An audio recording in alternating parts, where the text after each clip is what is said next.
responsible. The American people know that the Republicans control the presidency, the Senate, and the House, and they know who's responsible. America knows this is the Trump shutdown. Only the president can end it. We Democrats are at the table. We're ready to negotiate. The president needs to pull up a chair to end this shutdown. Ready for your questions. King. Can you define what you mean by when you say you put the wall on the table? You're listening to the House Farce radio program, Mega Worldwide. I've had people walk out of me before, but not when I was being so charming. Video streaming at housefarce.com. Well, I don't care for you or for the putrid sludge you're troweling out. Damn pus-faced little pimp stick. True progressive talk. Might be a good time for you guys to give up. Welcome back to the show. Right now, Chuck Schumer is having a press conference. He just gave a little bit like opening remarks. Now he's taking questions. The fascinating part, like I guess the big quote that probably people are going to grab from it is he said, "Negotiating with this White House is like negotiating with Jello." But and of course, as soon as he said that, Sarah Huckabee Sanders brought out the president's physician to rebut that. And said he's never seen a less Jello-like human being in his life, and that the president doesn't even like Jello. The wiggling makes him nervous. Well, I can't really fault him there. Right. Yeah. Oh, because you don't like Jello? No, but I mean, I like Jello, but it does make me nervous. I mean, it should. I mean, it is basically horse hooves. It's. I mean, it's marrow. So. Yuck.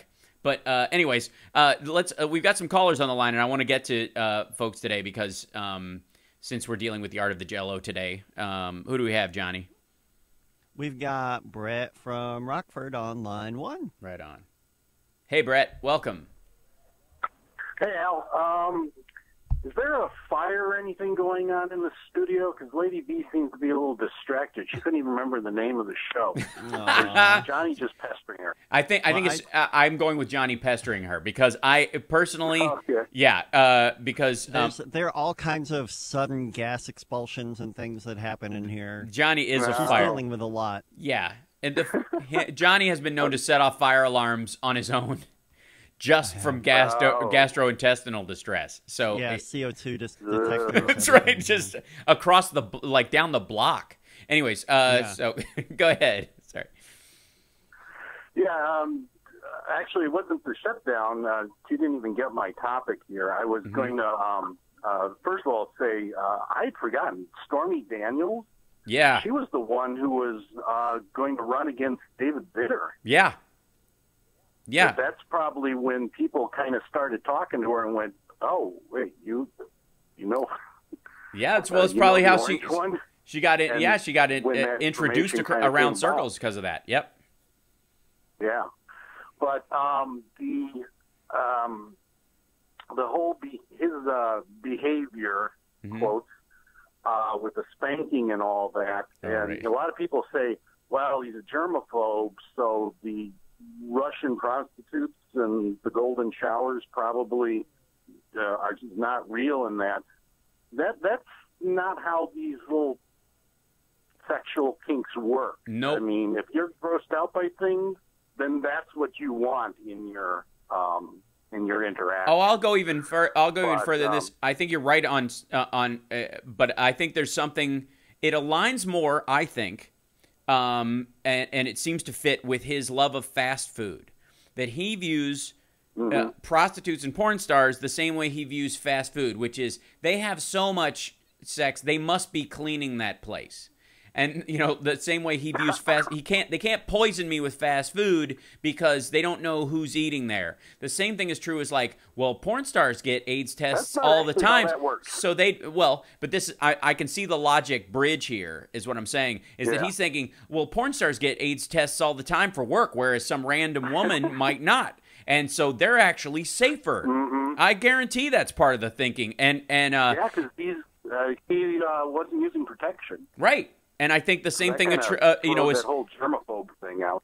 Yeah, and the idea is that the same thing versus like high end versus street prostitutes. There's a lot of that thinking going on apparently on his end, that if they're the big high expensive prostitutes, they don't have disease. That's what you're paying for.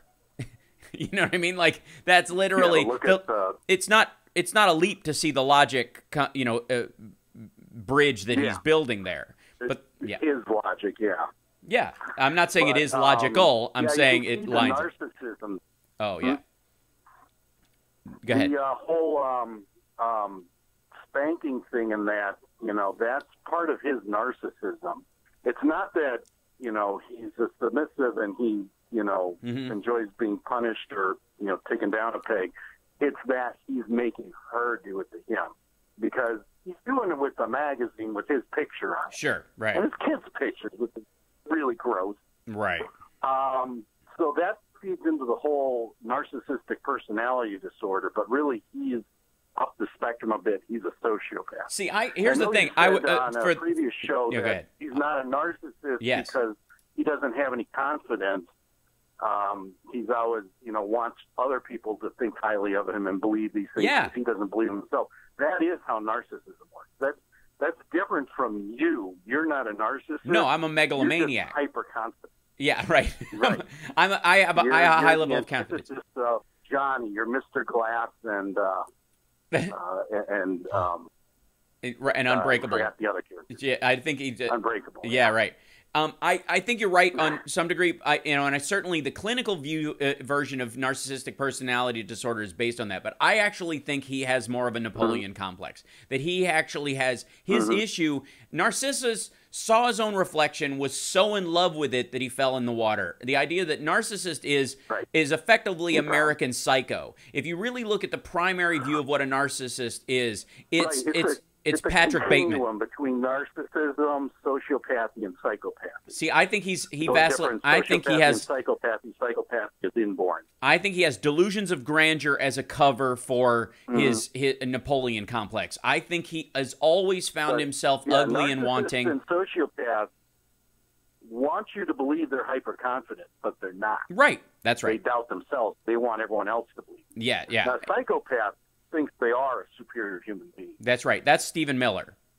I think in this equation, in this laying out of these descriptives, Trump is a sociopath with an inferiority complex. I mean, more than anything, this man has an inferiority complex. That's why the volume of women he sleeps with is more important than the pleasure he gives them.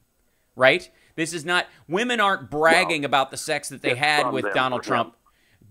Donald Trump is bragging about the number of women he slept with. There is a huge distance between the two of those. Because the idea is like it's the difference between thinking like you've conquered a bunch of women or a lot of these women are very happy they met me. And ne'er the twain shall meet most of the time. And Trump is, I think he's sociopathic in his limited view of his caring, his ability to care about other people. It's very narrow. It's in the zone of most dictators, which is they're incredibly oddly loving with their family, their children, and their dogs, but they're cool with striking off entire swaths of human beings in one bomb strike.